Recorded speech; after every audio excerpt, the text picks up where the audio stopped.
you ever felt like you're trapped in a conversation or situation, not because you want to be there, but because somehow you're made to feel like you have no other choice? That is the subtle art of manipulation, a tactic as old as time, yet as fresh and relevant in our lives today as it was in the age of the ancient Stoics. Imagine this. Even Marcus Aurelius, one of the most powerful men in the history of the Roman Empire, warned us about the manipulations of those who would seek to use our own virtues against us. In today's world, filled with social media, instant communication, and endless opportunities for comparison, manipulation can sometimes feel like an invisible thread pulling us in directions we never chose to go. But what if I told you that understanding the signs of manipulation and anchoring ourselves in the wisdom of Stoicism could offer us not just a shield, but a way to navigate through these waters with grace and personal integrity? Stay with me, because we're about to dive deep into the signs that reveal you're being manipulated, and how the timeless teachings of Stoicism can empower us to reclaim our freedom, our choices, and our inner peace. And before we unravel this tapestry of manipulation and wisdom, make sure you hit that subscribe button and stick with us throughout the entire video, because each piece of this puzzle we're about to lay out is crucial for building your defenses and enhancing your understanding, ensuring you're equipped to face the challenges that lie ahead. Number 1. The endless test of worth. Picture you're in a relationship or a situation where it feels like you're constantly on trial, always having to prove your worth, your love, your loyalty, over and over again. It's as if your value as a person is always in question, and no matter how much you give, it never seems to be enough.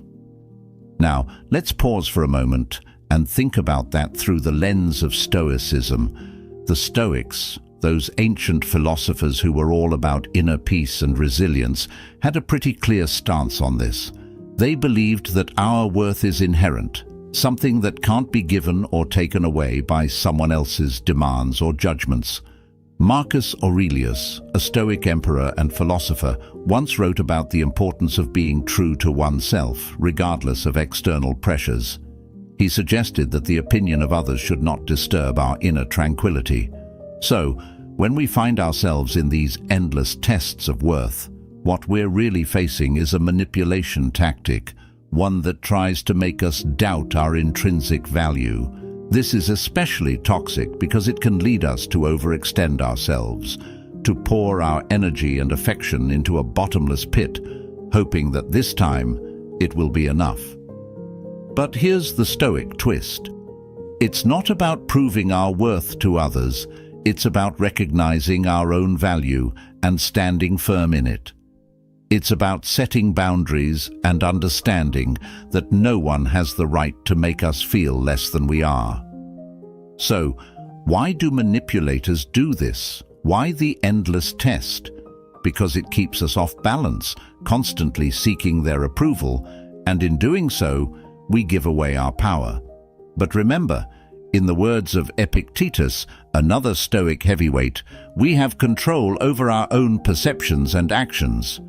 No one can make you feel inferior without your consent. The Stoic approach to breaking free from this cycle is simple but profound.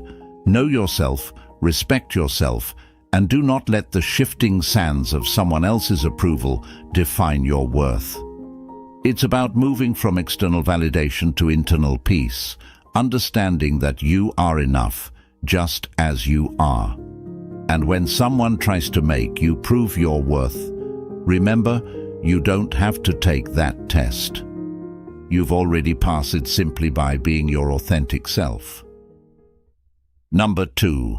The shadows of communication.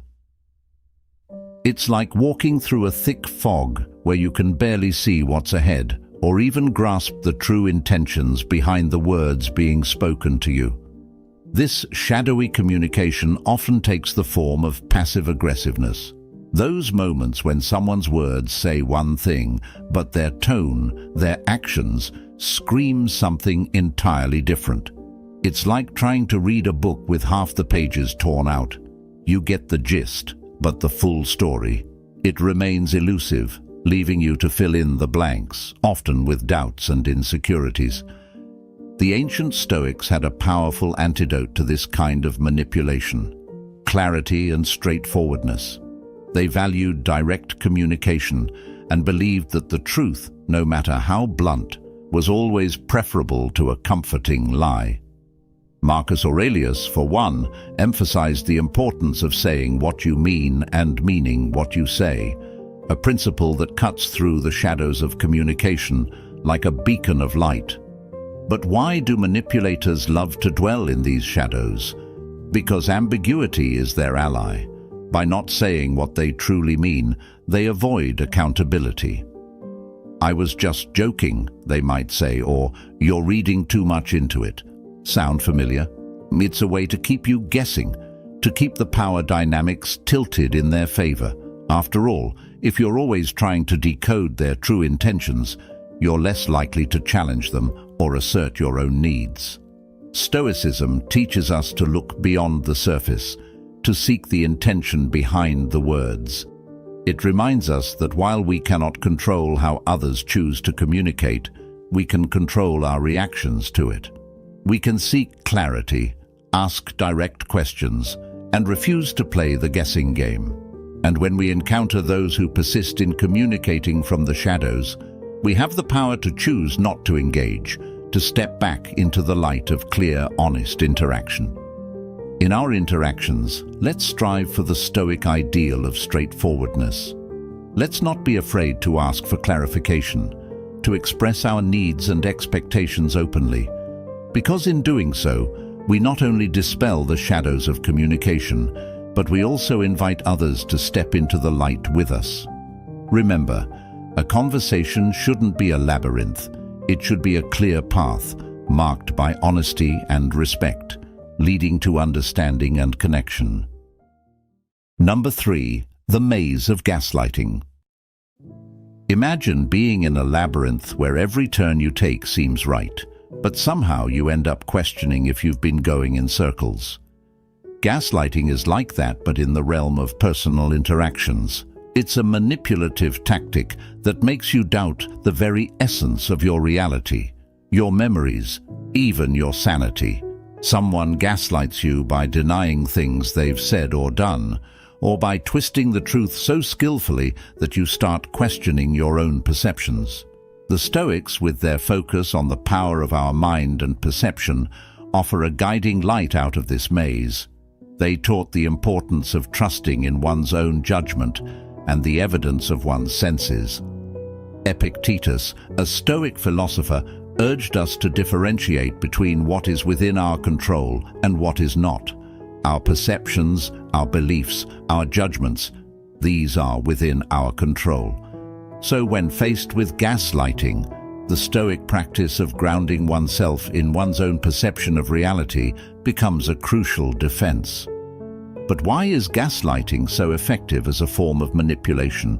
It preys on our fundamental need for stability and truth in our understanding of the world. By shaking the foundation of our reality, the gaslighter gains control. It's an insidious form of manipulation because it makes you reliant on the gaslighter for validation of your reality. Suddenly, the maze doesn't just confine you, it becomes your whole world, with the gaslighter holding the map. Here's where Stoicism helps us reclaim our map. It teaches us to rely on our internal compass, to trust in our ability to perceive and interpret our reality accurately. Marcus Aurelius, in his Meditations, emphasized the strength that comes from within, a resilience that no external force can diminish. He would advise us to hold steadfast to our truths, to remember that our perception and judgment, when reasoned and reflective, are powerful guides out of the maze of gaslighting.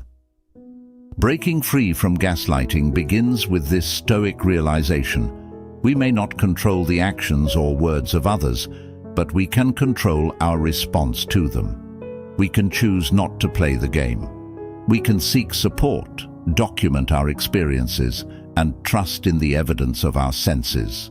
And most importantly, we can remember that our reality, our truths, do not need validation from those who would manipulate them. So, if you ever find yourself in the maze of gaslighting, remember the Stoic teachings. Ground yourself in your perceptions, trust in your internal compass, and know that your reality is not for others to define. By standing firm in your truth, you find your way out of the maze, back into the light of clarity and self-assuredness. Number 4. Just joking. A veil for disrespect. Imagine you're sharing a laugh with someone, and then, out of nowhere, a comment is made at your expense. It stings, but before you can even process it, you're hit with the classic, "I'm just joking." Suddenly, you're left in this weird limbo of feeling hurt, but questioning if you're just being too sensitive. Here's the thing. Humor is a beautiful part of human connection, but when it's used as a disguise for disrespect or to belittle someone, it loses its lightness. It becomes a tool of manipulation, a way to test boundaries under the guise of comedy. The Stoics, with their emphasis on respect and dignity for oneself and others, would likely view this tactic for what it is, a deviation from the path of virtue. Seneca, a Stoic philosopher, talked about the importance of harmony in relationships and the strength of character. He would probably suggest that true strength lies not in belittling others, but in lifting them up. So when someone hides disrespect behind humor, it's not just a personal attack. It's a reflection of their own insecurities or inability to engage in genuine, respectful communication. But why do some people resort to this tactic? Well, it's a way to assert dominance while maintaining plausible deniability. It's like saying, "I can disrespect you, but you can't call me out on it because it's all in good fun, right?" Wrong. This isn't just about being overly sensitive. It's about recognizing and standing up against subtle forms of manipulation and disrespect. Stoicism teaches us to maintain our inner peace and dignity, regardless of external provocations. Marcus Aurelius would likely counsel us to respond to such situations with equanimity and to reflect on the intentions behind these jokes. The goal isn't to retaliate, but to understand that we have the power to choose how we let others affect us. Stoicism also reminds us of the importance of clear, direct communication. If a joke hurts, it's okay to say so. It's okay to set boundaries around what is acceptable and what is not. In navigating the murky waters of humor as manipulation, remember the Stoic principles of respect, dignity, and self-awareness. Understand that your feelings are valid and that you deserve to be treated with kindness and respect, even in jest. And perhaps most importantly, remember that true humor brings joy and connection, not discomfort or pain. So the next time you're on the receiving end of a just joking jab, stand firm in your truth. Let's strive for a world where laughter is a bridge, not a barrier. Number 5. Playing the victim card. Picture this scenario. Any conflict or disagreement arises, and instead of a mutual effort to resolve it, one party instantly morphs into the victim, the wronged, the one who bears no fault. This isn't just about seeking sympathy. It's a calculated move to shift blame, evade responsibility, and manipulate the narrative. From a Stoic perspective, this behavior clashes fundamentally with the philosophy's emphasis on personal responsibility, honesty, and the pursuit of virtue. The Stoics, like Epictetus, believed that external events are beyond our control, but how we interpret and respond to them is entirely within our power. Playing the victim card denies this power, seeking instead to control the external by manipulating perceptions. But why is this tactic so effective? Because it preys on our compassion and our innate desire to help those who are suffering.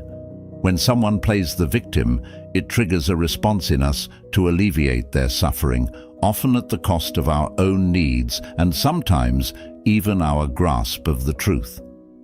It's a powerful form of emotional blackmail that puts us in an impossible position. Challenge the victim narrative and appear heartless, or accept it and allow the manipulation to continue. Stoicism offers a way out of this conundrum by encouraging us to seek clarity and truth above emotional reaction. Marcus Aurelius, in his Meditations, urged us to look beneath the surface, to understand the nature of things, and to act with justice and integrity. When faced with someone playing the victim card, we're reminded to pause, reflect, and not immediately succumb to emotional manipulation. It's about finding the balance between compassion and discernment, recognizing the difference between genuine suffering and manipulative tactics. This Stoic approach doesn't mean we become cold or uncaring. Quite the opposite. It means we care wisely, offering support without enabling deceit or evasion of responsibility. It's about maintaining our integrity, even in the face of manipulation, and encouraging others to do the same by holding them accountable for their actions and choices. So, the next time you encounter someone playing the victim card, remember the Stoic principles. Seek the truth, maintain your integrity, and respond with both compassion and discernment. It's a delicate balance to strike, but it's within this balance that we find the strength to resist manipulation and foster genuine, honest relationships. Number 6. Kindness with strings attached. Imagine someone showering you with kindness, favors, and gifts. At first glance, it feels genuine, warm, and perhaps even uplifting. But as time unfolds, you start noticing a pattern. These acts of kindness are not free. They come with expectations, obligations, and sometimes a heavy price. This isn't genuine kindness. It's a manipulation tactic, cloaked in the guise of generosity. The Stoics, with their sharp insight into human behavior, recognized the importance of genuine kindness, the kind that expects nothing in return. Seneca, a notable Stoic thinker, spoke of true generosity as giving without the expectation of reciprocity, for the act itself is its own reward. When kindness is offered with strings attached, it ceases to be kindness. Instead, it becomes a transaction, a tool for manipulation, leveraging human decency for personal gain. Why do people use this tactic? It's simple. By binding you with the chains of obligation, they create a sense of indebtedness. It's a psychological game where the manipulator bets on your good nature, your reluctance to appear ungrateful, to ensure compliance with their wishes or demands. It turns relationships into transactions, where every act of kindness tallies up, waiting to be repaid. This is where Stoicism sheds light on a path forward. It teaches us the value of independence, of being self-sufficient, not just in material terms, but emotionally and morally. Marcus Aurelius, reflecting on the essence of Stoic wisdom, emphasized the importance of acting in accordance with virtue, of doing the right thing for its own sake, not for reward or recognition.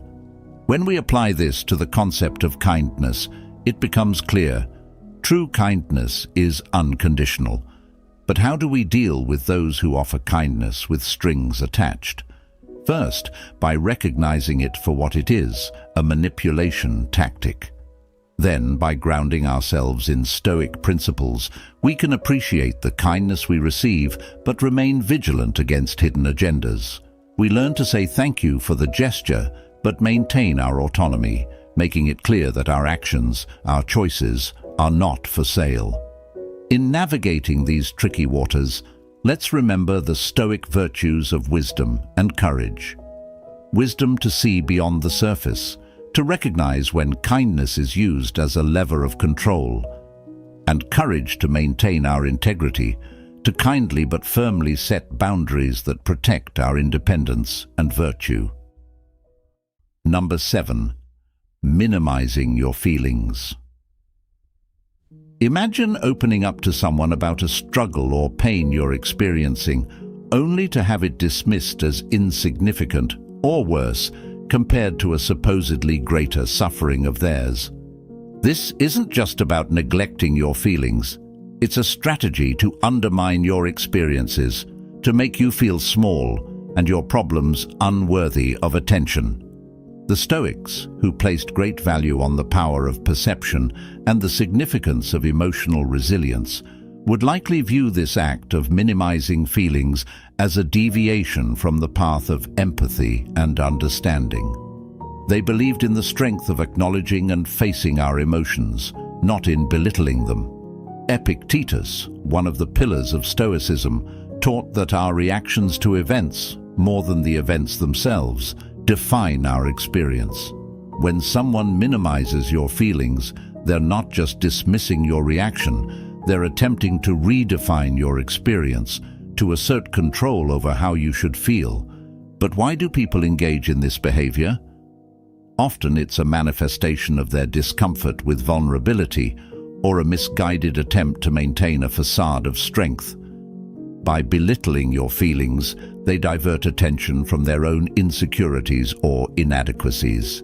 It's a defense mechanism, albeit one that causes collateral damage to the trust and intimacy that could otherwise flourish.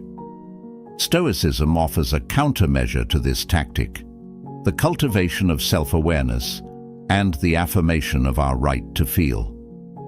Marcus Aurelius, a Stoic emperor, reflected often on the importance of acknowledging our emotions while not being overwhelmed by them. He would advise us to recognize the validity of our feelings regardless of external validation. This isn't about wallowing or demanding universal acknowledgement for our troubles, but about affirming to ourselves that our feelings are real, valid, and deserve space. So, how should we respond when our feelings are minimized? With a Stoic resolve, we can choose to validate our own experiences internally, even when others refuse to. We can strive for a dialogue, explaining how such dismissal affects us, but we also prepare to accept that some may never fully understand or acknowledge our feelings. That's their path, not ours. In navigating interactions where your feelings are minimized, remember the Stoic principles of self-validation and emotional resilience. You are the ultimate arbiter of your feelings, the one who gives them space and acknowledgement.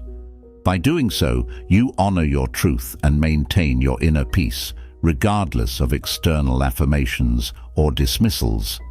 This Stoic practice doesn't just shield us from the impact of being minimized. It transforms our relationship with our emotions, turning them into sources of strength and self-knowledge. Number 8.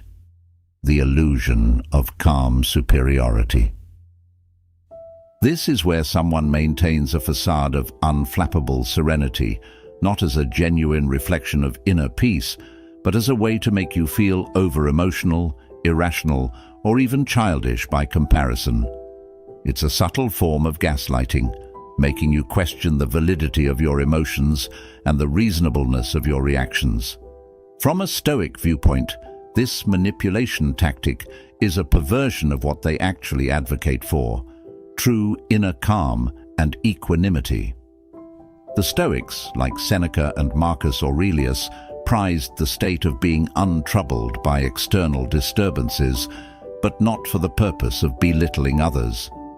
They sought tranquility to better understand themselves and the world around them, to respond to life's challenges with wisdom and virtue, not to wield their calmness as a weapon against others' vulnerabilities.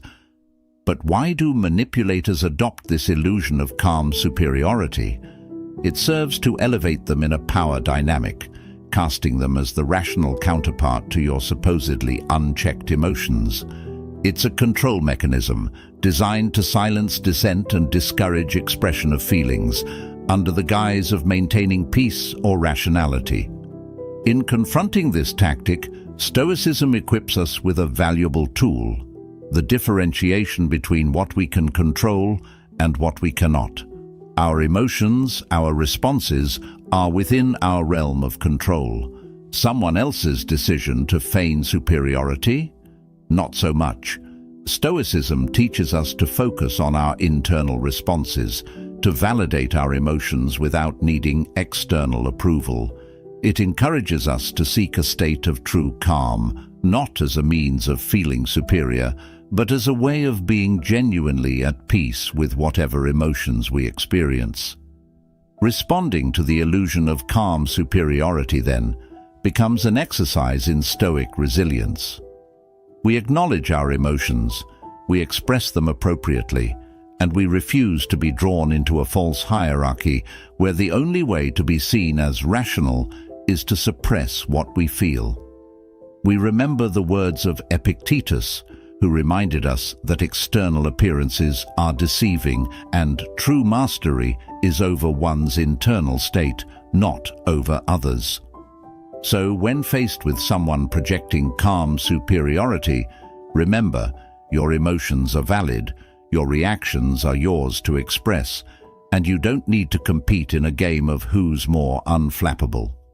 Let's embrace the Stoic approach, finding strength in our authenticity and serenity in our self-acceptance. This way, we're not just resisting manipulation, we're cultivating a deeper, more genuine tranquility within ourselves. Number 9. Emotional blackmail. Imagine someone you trust, someone you've opened your heart to, using your deepest fears, your love, or even your sense of duty against you. They might say, "If you really loved me, you would do this," or worse, threaten harm upon themselves if you do not comply with their demands. This isn't just manipulation, it's a betrayal of trust, exploiting the emotional bonds that should be sources of strength, not leverage. Stoicism, with its emphasis on virtue, integrity, and personal freedom, offers a powerful antidote to emotional blackmail. The Stoics taught that our internal moral compass, our commitment to living a life of virtue, should guide our actions, not the coercive pressure from others. Seneca, a Stoic philosopher, believed that true freedom comes from being unencumbered by external forces, including the manipulative demands of others. He would argue that succumbing to emotional blackmail does not serve us or the blackmailer. It only perpetuates a cycle of harm and dependency. But why do individuals resort to emotional blackmail? Often it's a sign of their own inner turmoil, insecurity, or inability to engage in healthy reciprocal relationships. They may feel powerless and thus resort to manipulation to assert control or to anchor themselves emotionally. However, this approach is fundamentally flawed because it seeks to fill internal voids with external concessions, which is both unsustainable and damaging. Facing emotional blackmail, Stoicism teaches us to respond with compassion, both for ourselves and the blackmailer, but also with firm boundaries.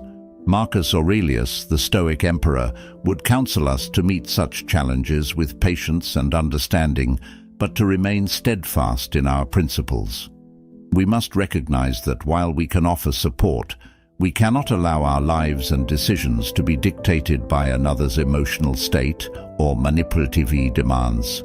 Moreover, Stoicism encourages us to seek internal validation and peace, rather than allowing our happiness to be contingent on meeting others' demands or on their approval. This doesn't mean we become indifferent to the needs and feelings of others, but that we approach relationships with a balance of empathy and self-respect, understanding that true love and friendship never seek to imprison us with guilt or fear. In the face of emotional blackmail, then, let us draw upon our Stoic resilience. Let's remember that we have the power to choose our response, to set boundaries, and to seek help if the situation threatens our well-being or that of the blackmailer. By doing so, we honor our commitment to living with integrity, to nurturing healthy relationships, and to preserving our inner peace against the storms of manipulation. Number 10. Exploiting kindness. Imagine extending your hand, offering your heart, and giving from your spirit, only to find these gestures of goodwill are not met with gratitude, but are seen as opportunities for exploitation. This manipulation preys on the benevolent, those who carry their heart on their sleeve, transforming acts of kindness into transactions where the giver is left depleted and the taker is perpetually unsatisfied. In the face of such exploitation, Stoicism stands as a bulwark, advocating for a life led by virtue and reasoned judgment. The Stoics, including Epictetus and Marcus Aurelius, emphasized the importance of acting with kindness and generosity, but not at the expense of one's own well-being or moral principles.